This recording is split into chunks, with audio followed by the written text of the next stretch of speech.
Hello everyone and welcome back. आज हम हमारा मोड वाला टॉपिक को आगे कंटिन्यू करेंगे। हम पिछले क्लास में मोड का कैलकुलेशन सीखे थे।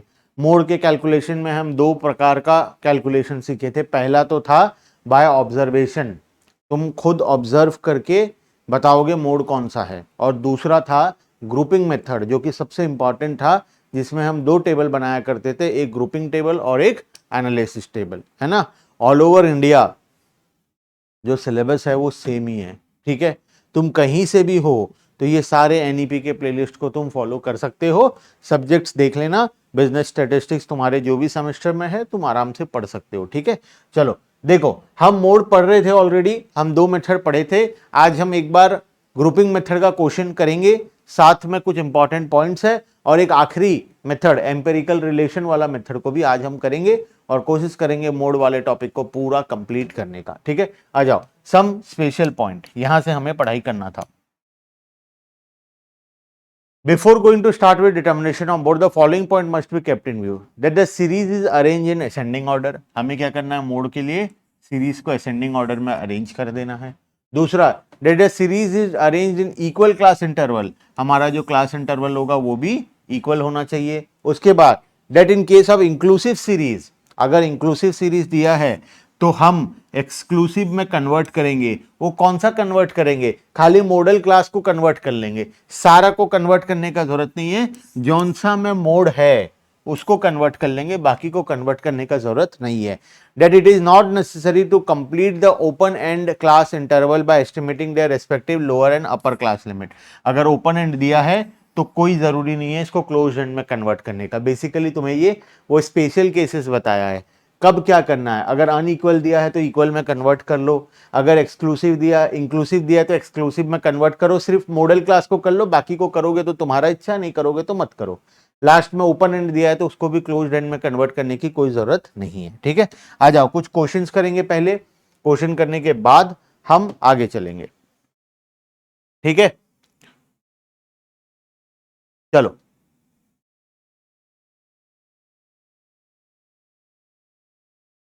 शुरू करते हैं।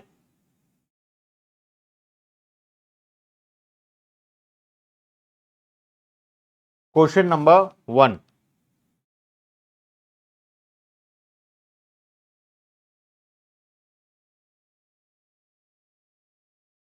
From the following data relating to daily wages of 15 worker in a factory, determine the value of modal wage। तुम्हें मॉडल वेज निकालना है। क्या क्या दिया हुआ है डेटा, वेजेस दिया हुआ है 140, 160, 160, 140, 220, 130, 150, 240, 120। तो एक काम करें क्या, हम इसे अरेंज करें। चलो शुरू करते हैं अरेंज करना। हम इसका फ्रीक्वेंसी कैलकुलेट कर लेते हैं, ठीक है। हमें एक्स कॉलम बना लेते हैं। 140 एक बार 140 आया, 160 एक बार आया, अच्छा दो बार आ गया, फिर 140 आ गया तो 2 कर देता हूँ, फिर 220 आ गया एक बार, फिर 130 आ गया एक बार, फिर 150 आ गया एक बार, फिर 240 आ गया कितनी बार, एक बार, फिर 120 आ गया एक बार, फिर 230 आया, 230 नहीं हुआ था ना, 230 आ गया एक बार, फिर 140 आ गया तीसरी बार, फिर आ गया 200, 200 था नहीं था, 200 आ गया एक बार, फिर 170, 170 था वो भी नहीं था, तो 170 आ गया एक बार, फिर 210, 210 था, 210 भी नहीं था, 210 आ गया एक बार, फिर 220, क्या 220 था, हाँ था, ठीक है। तो इसको मैं असेंडिंग ऑर्डर में लिख लेता हूं, ठीक है। सबसे पहला 140 कितनी बार है, एक दो तीन। उसके बाद 150 है, 150 है कितनी बार, एक बार। अच्छा 130 भी है, तो पहले 130 कितनी बार है, एक बार, ठीक है। फिर 140 आ गया, फिर 150 कितनी बार है, एक बार। उसके बाद क्या 160 है, यस 160 है कितनी बार, दो बार। फिर अच्छा 120 भी है, तो 120 भी था कितनी बार, एक बार, ठीक है। 240 तो बाद में आएगा। नेक्स्ट 160 के बाद 170 है एक बार, फिर आ गया हमारा 200, 200 आएगा, 200 है कितनी बार, एक बार, फिर 210 है, 210 एक बार, फिर 220 है दो बार, और 230 है एक बार, 240 है एक बार। देख लो हो गया, असेंडिंग ऑर्डर में भी अरेंज हो गया। अब बताओ मोड क्या होगा, देखकर सर पता चल रहा है मोड विल बी 140। जो नंबर सबसे ज्यादा बार रिपीट हुआ है वो हमारे लिए क्या बन जाएगा, मोड बन जाएगा। सर हमें क्लियरली दिखाई दे रहा है मोड हमारा इस केस में क्या आ रहा है, 140 आ रहा है। क्लियर है, चले आगे। नेक्स्ट, सर वो ग्रुपिंग मेथड करा दो। ग्रुपिंग मेथड का एक और क्वेश्चन कराएंगे बोले थे आप, वो करवा दो। चलो आ जाओ, इस क्वेश्चन को हम ग्रुपिंग मेथड से कर लेते हैं। ठीक है, वैसे तो देखकर क्लियरली दिखाई दे रहा है मोड क्या होगा, मोड होगा हाईएस्ट 680 जो कि 130 बार रिपीट हुआ है। देखो नंबर ऑफ वर्कर्स मतलब फ्रीक्वेंसी, हाईएस्ट फ्रीक्वेंसी किसका, इसका, तो मोड होगा 680, लेकिन हम इसे करेंगे ग्रुपिंग मेथड से। तो आ जाओ पहले लिख लेते हैं एक्स और एफ, 940, 950, 960, 9। अच्छा ये असेंडिंग डिसेंडिंग में नहीं दिया हुआ है तो इसको पहले तो अरेंज करो, इसको तो पहले हम अरेंज करेंगे असेंडिंग डिसेंडिंग में, हम ऐसे नहीं करेंगे सॉल्व, हम अरेंज करेंगे पहले। तो सबसे छोटा कौन है, सबसे छोटा है सर 670, कितना है इसका फ्रीक्वेंसी 97। उसके बाद 680, 690, 680, 690 कितना है सर फ्रीक्वेंसी 130 और 117, 130, 117। उसके बाद 690 के बाद है 730 ही है, 730, 790, 730, 790, 730 का कितना है 103, और नहीं 730 का है 108, 108, 103। उसके बाद 870, क्या ये उल्टा दिया हुआ है क्या, नहीं नहीं यहाँ तो गलत दिया, चलो ठीक है ये हम जैसे कर रहे हैं वैसे ही करते हैं। 870 कितना है 95। उसके बाद 930, 940, 950, 960, 930, 940, 950 और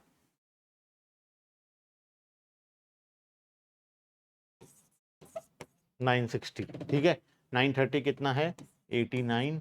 उसके बाद 940 है 78। उसके बाद 82 और 83, 82, 83। पहले दो दो का ग्रुप बनाएंगे। ठीक है, टिंग टिंग टिंग, टिंग टिंग टिंग, टिंग टिंग टिंग, टिंग टिंग टिंग, टिंग टिंग टिंग। 97 एंड 130। ठीक है, फटाफट से टोटल करके बताते जाओगे, मेरे पास टाइम ज़्यादा है नहीं। 97 प्लस 130, 227। उसके बाद 117 और 108, 225। उसके बाद 103 प्लस 95, 198। उसके बाद 89 प्लस 78, 167। और उसके बाद 82 प्लस 83 कितना 165।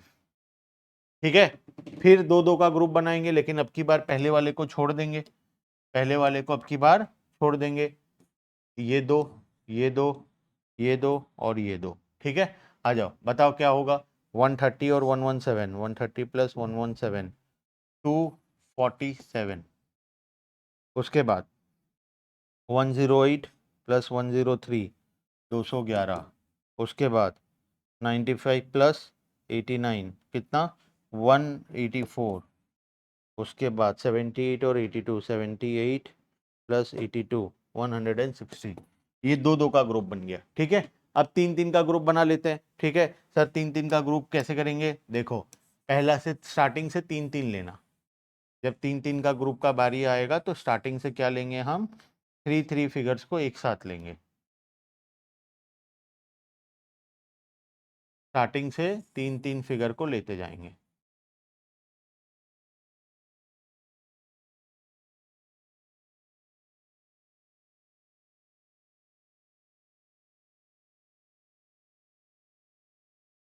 ठीक है, तीन तीन फिगर को कैसे लेंगे सर, देखो पहले ये तीन ले लो, फिर ये तीन ले लो, फिर ये तीन ले लो। ठीक है, चलो बताओ क्या होगा। मैं करता हूँ 797 प्लस 130 प्लस 117, कितना आ गया 344। उसके बाद 108 प्लस 103 प्लस 95, कितना 306। उसके बाद 89 प्लस 78 प्लस 82, कितना आ गया 249।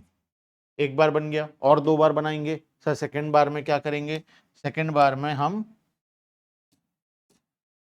ये तीन, ये तीन और ये तीन को ले लेंगे, पहला वाला को छोड़ देंगे। तो बताओ कितना होगा, 130 प्लस 117 प्लस 108, ये आ गया 355, 355। फिर आ गया हमारा नेक्स्ट में 103 प्लस 95 प्लस 89, 287, 287। और उसके बाद आ गया हमारा 78 प्लस 82 प्लस 83, 243। तीसरी बार सर, तीसरी बार, अब हाँ तीसरी बार में पहला दो को छोड़ देंगे, तीन तीन, दो बार करना पड़ेगा। ठीक है, आ जाओ 117 प्लस 108 प्लस 103, 200, 328, 328। उसके बाद 95 plus 89 plus 78, 95 plus 89 plus 78, 262, 262। Clear है बात, ठीक है। अब बताओ किसमें कौन जीता, कौन किसमें जीता। सबसे पहले कौन जीता, कौन सा कलर से मार्किंग करूं विनर को, सर एक काम कीजिए व्हाइट कलर से मार्किंग कीजिए विनर को। बताओ कौन जीता, यहां पर कौन जीता, यहां पर हाईएस्ट फ्रीक्वेंसी किसका है, यहां पर सर हाईएस्ट है 130 जीता। सेकंड में कौन जीता, सर सेकंड में 227 जीता। तीसरा में कौन जीता, 247 जीता। उसके बाद कौन जीता सर, 344 जीता। उसके बाद कौन जीता, 355 जीता। और उसके बाद कौन जीता, 328 जीता। बात समझ में आया, हर बार कौन जीत रहा है, पहला वाला नंबर जीत रहा है। देखो ठीक है, तो अब हम क्या करेंगे, एनालिसिस टेबल बनाएंगे। आ जाओ एनालिसिस टेबल।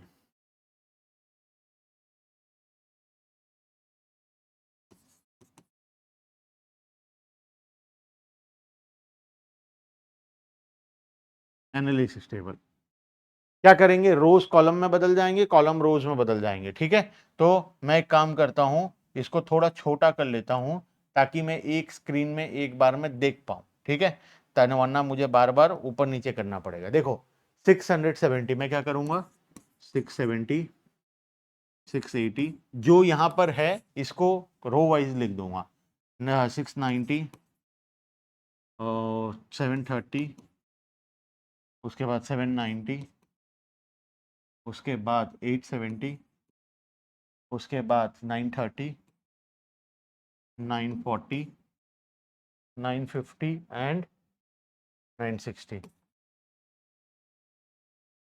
ठीक है,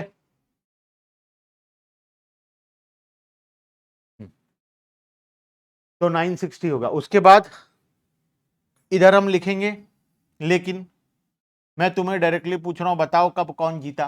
पहला वाला केस में कौन जीता था, तो सर 680 जीता, तो 1 दे दो, बाकी सब 0 हो गए।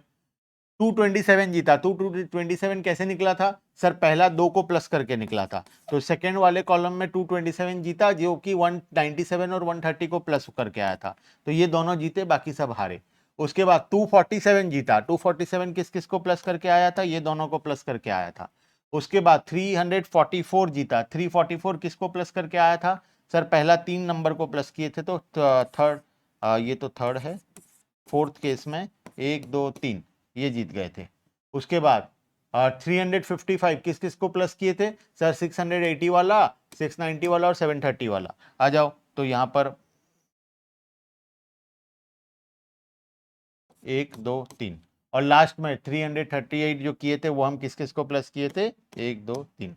ठीक है, अब अगर मैं इसको टोटल कर दूं तो कौन कितनी बार जीता है, पहला वाला 2 बार जीता, उसके बाद 1 2 3 5 बार जीता, उसके बाद 4 बार जीता, 2 बार जीता, 1 बार जीता, बाकी सब तो 0 है। तो बताओ कौन हाईएस्ट नंबर ऑफ टाइम जीता है सर? ये तो ये मतलब 680, तो आंसर विल बी 680 सिंपली। इस बार भी इत्तेफाक है कि दोनों में, ऑब्जर्वेशन मेथड में और इस मेथड में आंसर 680 आ रहा है।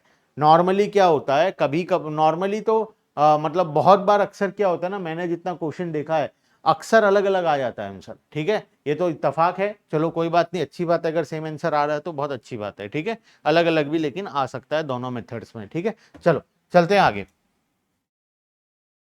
एक और क्वेश्चन है सर इसको होमवर्क दे दो। Yes, this will be your homework. तुम क्या करोगे, मॉडल क्लास निकाल लोगे, उसके बाद मोड निकाल लोगे। ठीक है, आराम से कर सकते हो तुम, इजी है बहुत। सेम इंटरपोलेशन तो लास्ट में लगाना है, पहले वही एनालिसिस टेबल, ग्रुपिंग टेबल और एनालिसिस टेबल बनाना है और उसको सॉल्व करना है। ठीक है, चलो तो होमवर्क में है, आराम से कर लेना। चलते हैं आगे।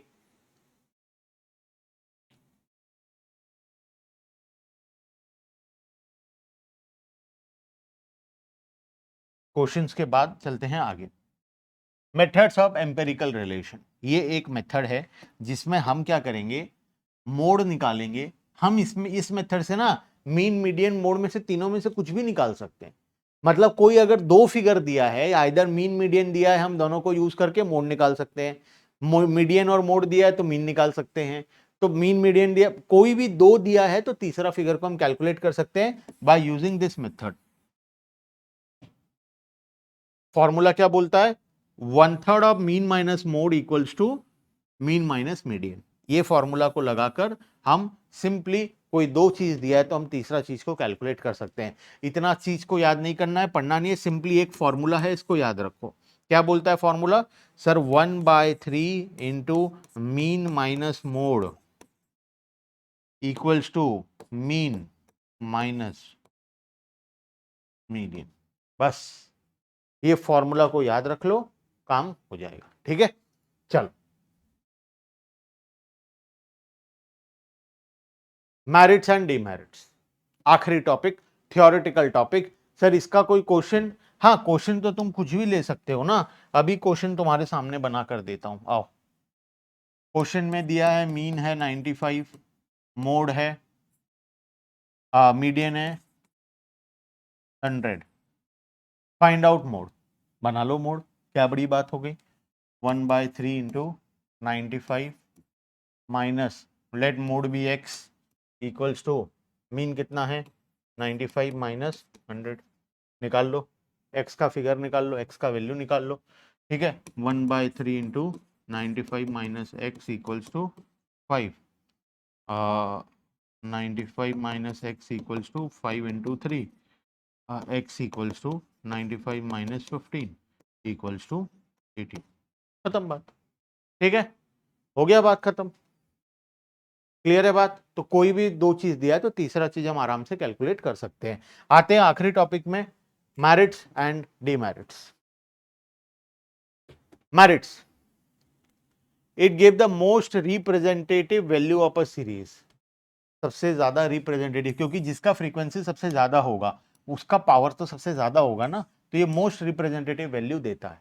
It is not affected by extreme values of the series. For example, let the series भी, हमें एक सीरीज दिया गया है, इसके एक्सट्रीम वैल्यू से हमें कोई फर्क नहीं पड़ता। यहां पर मोड 15 है, अब चाहे मैं एक डिजिट यहां पर 100 ऐड कर दूं, 1000 ऐड कर दूं, 10,000 ऐड कर दूं, 1 लाख ऐड कर दूं, मोड वही 15 का 15 रहेगा, क्योंकि हाईएस्ट नंबर ऑफ टाइम कितना रिपीट हुआ है, 15 ही रिपीट हुआ है, इसीलिए मोड क्या बनेगा, 15 ही बनेगा। ठीक है, उसके बाद it can be determine straight away from open-end series without estimating the two extreme class limit. It can be determined straight away from open-end series. Open-end series से हम directly calculate कर सकते हैं.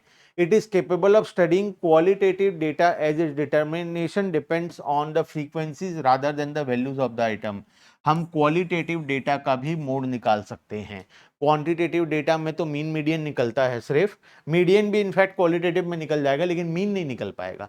मीन सिर्फ क्वांटिटेटिव डेटा का निकलता है, लेकिन मीडियन और मोड क्वालिटेटिव प्लस क्वांटिटेटिव दोनों का निकल जाएगा। It can be determine graphically either through histogram, graphically भी हम निकाल सकते हैं लेकिन हमारे सिलेबस में नहीं है तो हम नहीं पढ़ेंगे। हिस्टोग्राम से निकाल सकते हैं, फ्रीक्वेंसी पॉलीगॉन से निकाल सकते हैं। ठीक है, आओ आगे। और it is considered a reliable average for studying skewness of the distribution. हमारे काम का नहीं है, ये पॉइंट को तुम स्किप कर सकते हो। जब तुम स्क्यूनेस एंड कटॉसिस पढ़ोगे आगे जाकर, हमारे सिलेबस में है स्क्यूनेस कटॉसिस, तब जाकर समझ में आएगा कि मोड को यूज करते हैं हम स्क्यूनेस निकालने के लिए भी, ठीक है। It is understood by layman as it refers to value that occurs maximum time. एक गधा मतलब एक नॉर्मल, लेमैन का मतलब नॉर्मल पर्सन होता है, जिसको उतना ज्यादा पढ़ाई लिखाई जिसने नहीं किया है। एक कॉमन पर्सन वो भी इसका मतलब समझ सकता है आसानी से, क्योंकि इसका मतलब क्या होता है, जो वैल्यू सबसे ज्यादा टाइम ऑकर हुआ है उसे हम मोड बोलते हैं। It is very much useful in the field of business commerce, and it helps the businessman in taking the decision on the varieties of the goods he should produce in large quantity to enhance his sales। ठीक है। Demerit भी है कुछ। Sir क्या demerit है? It is not rigidly defined, so in certain cases it may come out with different result. देखो mode है, अलग अलग फॉर्मूला से अलग अलग आंसर भी निकल जाता है, तो ये किस पर भरोसा करें, कौन से मेथड पर भरोसा करें? तो इसीलिए यहां पर लिखा गया है कि मल्टीपल मेथड्स पे अलग अलग आंसर भी आ जाता है। It is not based on all the observation, ये सारे ऑब्जर्वेशंस को नहीं लेता। तो सारे को नहीं लेता तो हम कैसे रिलाई करेंगे? ऑल ऑब्जर्वेशंस को कंसिडर ही नहीं करता, ये तो सिर्फ उसी ऑब्जर्वेशन को कंसिडर करता है जो सबसे ज्यादा बार रिपीट हुआ है, ठीक है। उसके बाद it is not capable of further algebraic treatment. हम मोड को आगे यूज नहीं करते हैं, हम मोड को आगे कभी भी range, mean deviation, quartile deviation जो हम इस चैप्टर में आगे पढ़ने वाले हैं, उसमें कहीं पर भी मोड यूज नहीं होगा। In case of continuous and binomial series the determination becomes difficult and lingering as it involve passing through a number of trials and used of interpolation formula in those cases. हमें बहुत बार क्या करना पड़ता है, interpolation का formula भी लगाना पड़ता है कंटिन्यूअस सीरीज के अंदर में। It can not be easily determine graphically if two or more values of a series have same highest frequency। अगर अच्छा, एक तो सबसे बड़ा डिमेरिट है कि अगर दो ठो वैल्यू का same number of time occur कर रहा है तो दो ठो मोड हो जाएगा, तीन ठो भी हो सकता है। किसी भी सीरीज का मीन एक ही होता है, मीडियन एक ही होता है, लेकिन मोड एक हो सकता है, दो हो सकता है, तीन हो सकता है, चार हो सकता है। तो सबसे बड़ा डिमेरिट तो यही है कि सिंगल मोड, डबल, ट्रिपल, चार, बाई मॉडल, मल्टी मॉडल कुछ भी हो सकता है। It can be determine from series with unequal class interval. Unequal class interval में भी हम इसको डिटरमाइन कर सकते हैं। इट कैन नॉट, नहीं कर सकते, इसको पहले इक्वल में कन्वर्ट करना पड़ेगा। In certain cases it contradicts it very meaning and nature with certain value with lesser frequencies determine as a model class. There are different methods and different formula which yield different result of mode. सबसे बड़ा problem, अलग अलग methods में अलग अलग formula में अलग अलग मोड निकलता है। देखो 8 पॉइंट है, इसमें से ऐसा है कि कुछ पॉइंट्स को मैंने तुम्हें अच्छे से एक्सप्लेन ही नहीं किया। क्यों नहीं किया? बिकॉज वो हमारे काम का ही नहीं है। तुम्हें 3 4 5 पॉइंट पढ़ना है टोटल बीकॉम एग्जाम्स के लिए, मेरिट डिमेरिट आ जाए तो वो 4 5 पॉइंट लिखकर आ जाना है, बात खत्म, ठीक है। अननेसेसरी एक्स्ट्रा एक्स्ट्रा चीज यहाँ पर दिया हुआ है, जिसको पीछे हम पढ़ेंगे तो किसी का फायदा नहीं होने वाला है, ना तुम्हारा कोई फायदा होने वाला है, ना मेरा कोई फायदा होने वाला है। इसीलिए हम एग्जाम पॉइंट ऑफ व्यू से पढ़ रहे हैं। तो मैंने जैसे पॉइंट नंबर 7 अभी स्किप कर दिया, सिर्फ रीड कर दिया, तो तुम पढ़ना चाहो तो पढ़ सकते हो, नहीं पढ़ना चाहो तो छोड़ सकते हो। जो पॉइंट काम का था उसको मैंने समझा दिया है, बाकी पॉइंट को समझने की कोई जरूरत नहीं है, ठीक है। क्लियर है बात यहां तक? तो यहां पर खत्म होता है हमारा मोड। नेक्स्ट क्लास में हम आगे का टॉपिक को कंटिन्यू करेंगे, ठीक है। Bye bye everyone and thank you.